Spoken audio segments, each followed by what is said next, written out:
여러분 안녕하십니까? 코로나19 통합 뉴스룸 12시 뉴스입니다. 국내 코로나19 신규 확진자가 나흘째 10명대를 유지하고 있습니다. 어제 하루 13명이 늘었습니다.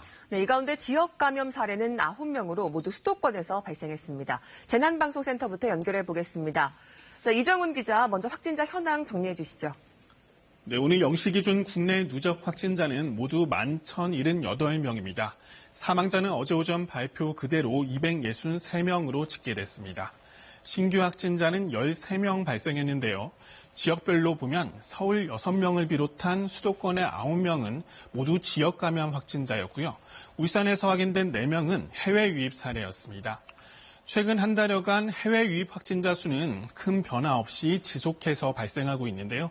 다만 파란색의 지역사회 확진자는 지난주 20여 명으로 급증했다가 지난 주말부터는 다시 한 자릿수로 줄었습니다. 이태원 클럽 방문자 상당수가 검사를 마쳤는데도 추가 감염 사례가 크게 줄어 확산세가 주춤한 모습입니다. 현재까지 방역당국과 지자체가 파악한 확진자는 모두 174명으로 집계됐습니다. 네, 이태원 클럽발 확산세는 잦아드는 모양새인데 그래도 여전히 방심하면 안 되겠죠. 네, 지난 2주간 확진자를 감염 경로별로 나눠봤는데요. 이태원 클럽과 관련한 집단 감염 그리고 해외 유입이 대부분을 차지하고 있죠.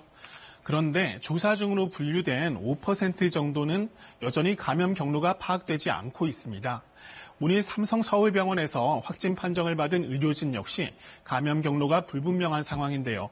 지역 사회 내의 숨은 전파자가 또 다른 집단 감염을 일으킬 수 있기 때문에 긴장을 늦춰서는 안 됩니다. 해외 유입 사례가 지속되고 있는 점도 우려스럽습니다. 지난주 해외 유입 사례는 전주보다 다소 늘었는데요. 방문 지역을 보면 노란색의 중동을 포함한 아시아, 그리고 분홍색의 미주 국가가 대다수를 차지했습니다. 브라질의 확진자 수가 25만 명을 넘어섰고 중동에선 쿠웨이트에서 15,000여 명의 확진자가 나왔는데요. 이곳에 파견됐던 국내 근로자가 입국 뒤 확진 판정을 받는 사례가 계속해서 나오고 있습니다.